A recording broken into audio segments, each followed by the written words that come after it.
And I see that NBC News, August 8th of last year, I'm only going to read one of the line. Russians tried to hack Minnesota's political system in 2016, but millions in federal funds to bolster its defenses are unused because of a political feud. Is that a fair summarization? That's an absolute fair summary, yes.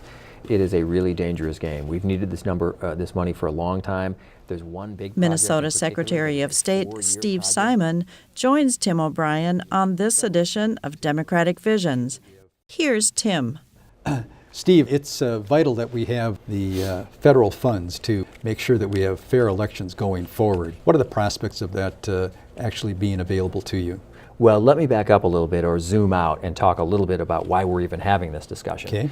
In 2016, Minnesota was one of 21 states whose election system was targeted by the Russian government, period. That's a fact. That's not debatable. We know that. It's conclusive from the federal intelligence authorities. They speak with one voice. So the good news in Minnesota is that we passed that test. No one got in, which is great. But as a result of what went on in 2016, the federal government, to its credit, acted last year. And Congress passed and the president signed some legislation to make available to all the states a total of hundreds of millions of dollars for election security. Our share of that was $6.6 million. Seems like a reasonable sum. Seems like a reasonable sum, and you'd think it would be a slam dunk, right? Well, in most states, 45 states to be exact, that's the end of the story. It's a pipeline directly from the federal government right to the Secretary of State's office. But in Minnesota and a few other states, there's an extra step. And the extra step is a state law that requires the state legislature to sign off on or authorize the use of that money. Even though it's not their money, it's federal money, they've got to give us the permission slip to use it. Now, the good news in Minnesota is nobody got in, so our systems worked, and that's great. But there were two states that were in a very different situation. In Illinois and in Arizona, somebody did get in, and they managed to try to make a little mischief in those states. So that didn't happen to us. So in the interim, since the end of last session to now, we didn't sulk, we didn't mope. Instead, we got a bunch of people together, legislators and staff from all 4 legislative caucuses, people from all levels of government, cities, townships, counties, IT experts, you name it. Got them into a room. We met several times over several months, and we came up with a plan, a blueprint, a roadmap for how to spend this money. Is it primarily, the planned expenditure, is it primarily then on election security? Yes, it is. It can be as easy as certain software and hardware. It can be as complex as recoding or resecuring existing databases. That's getting a little technical, but that's a huge need. Anyway, we came up with this plan. It was done by late November, early December on the desks of legislators. I suspect this was a nonpartisan effort to pull this together? You would think so. And there were noises in that direction from both legislative leaders, Democratic Speaker of the House Melissa Hortman, Republican Senate Majority Leader Paul Gazelka, both said leading up to and at the beginning of the session, this is a no-brainer, this is low-hanging fruit, this is something we can all agree on early, but guess what? As of this broadcast, we are still waiting for authorization to get that money. You gotta be kidding me. No. What? No. What's going on? And here's the rub too. In the House, they passed 100% authorization to our office so we can get going now on these really vital projects. 100% authorization, overwhelming and bipartisan vote, like 105 votes out of 134. I mean, overwhelming.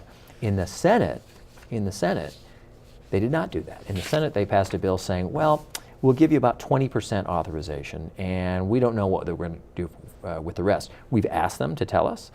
Is there something about the plan you don't like? Right. Is there something about the process you don't like? What is it?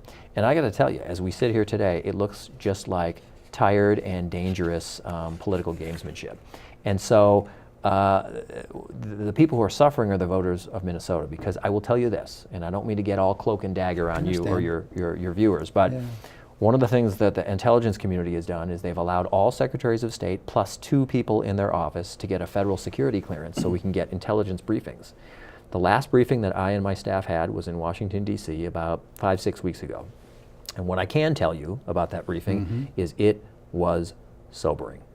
And what they have said publicly, which is what I can repeat on this broadcast, is expect more of this stuff, meaning potential ways in or people trying to break into the system.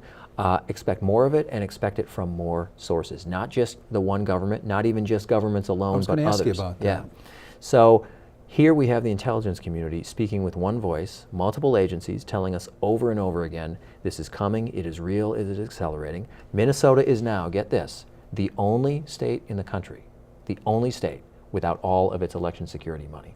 So, ask yourself this question. If you're a wrongdoer or a mischief maker or a foreign government who's adverse to us out there, I think I can answer your question. where might you consider starting? I don't Exactly. want to invite this, but let's just use our common sense. Do you think you might consider starting in one of the 49 states that has had its money for close to a year? Or might you consider starting your efforts in the one state that you know has not gotten its federal security money yet? I know what most people's answer will be. I'm not inviting that, obviously, but this is a really dangerous game, and we got to resolve it quickly. Now, just for our viewers, I pulled some information online, and I see that NBC News, August 8th of last year, had why one state targeted by Russia can't use its federal election security funds. I'm only going to read one of the line.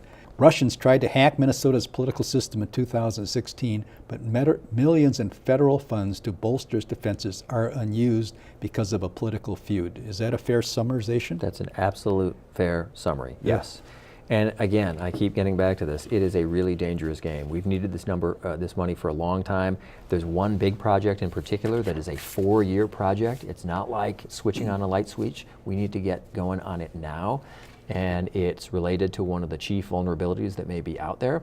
And so a lot of the items on this list, this plan that we've developed to spend the money, again, made in consultation with experts, with people from all over the state, with people from multiple political parties, many of the items on this list are not items we just came up with.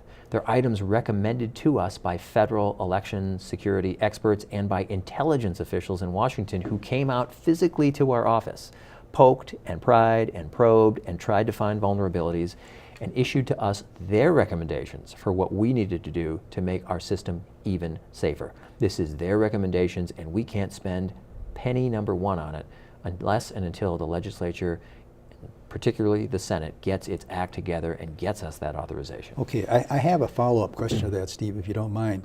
I'm reading from some of my notes that on February 28th, the state Senate authorized the use of a fraction of that money. Right. Is that actually been put into law, or is it just sort of proposal on their part? So they passed the bill off the Senate floor, giving us about 20% of the money, and the rest, who knows? Limbo.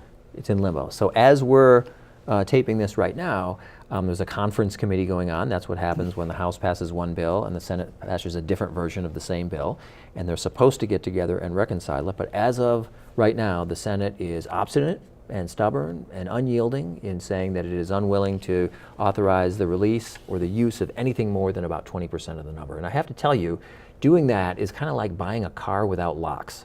You got this great car, and it may be wonderful, but you don't have any of the resources you need to protect the car that you just got. That's what they're doing, and it's really dangerous. I will tell you, the intelligence community couldn't be more sober and serious about this. They have warned us this is coming. They have warned us in particular about what potential vulnerabilities are. And so there is no good reason to hold up this money. And if it's part of some end of the session trade, if it's a chess piece in an end of the session trade, again, it's a dangerous, dangerous game that they're playing, and one they shouldn't play. And stay tuned. There's going to be more coming on that. But I'm to say I'm disappointed is to put it mildly. But we'll see what happens. One of the main emphasis on your position is to ensure this kind of security, and maybe one hand tied or maybe two hands tied behind your back. And the good news is some of the fundamentals are in our favor. We're a paper ballot state, right? Hard to hack paper. So in terms of mischief at the polling place itself, I'm a little less concerned about that. But we still have vulnerabilities, there's no question. And we have to address those. We have to do it very, very quickly. Keep in mind, and your viewers should recall that our next big statewide election is actually coming up in March of 2020. We have a presidential primary coming up on March 3rd, which is Super Tuesday of 2020, less than a year from now, and we got to be as ready as we can possibly be. And that means spending this money the way it was intended by President Trump, by Congress, when they appropriated this money for us, which is get your systems in order and get ready for any possible attack or attempted attack. One last question on this, Steve. Let's assume that someone sees the light of day and this money is authorized. Is there time enough to spend it before that election in March? There is time enough to make a lot of progress on the things we need to do before March. But not everything can be done completely before March. As I think I mentioned, One of the main projects here is a 4-year project. Now, it's not a question of flipping a light switch at the end of 4 years. It'll be rolled out in pieces, and some of those pieces can be done before March. But we needed that money yesterday. We should have had it last year. And to be the only state in the country that doesn't have that election security money is really reckless. It's really dangerous. And we're trying to make them understand that. And the glass half full side of me says that they'll see the light and we'll get a substantial piece of that money. We should get all of it, but we'll see what happens. Democratic Visions is handcrafted by volunteers through Southwest Community Television and Bloomington Community Access Television. Democratic Visions can be seen on select cable access systems and on our YouTube channel. This is Carol Sundstrom.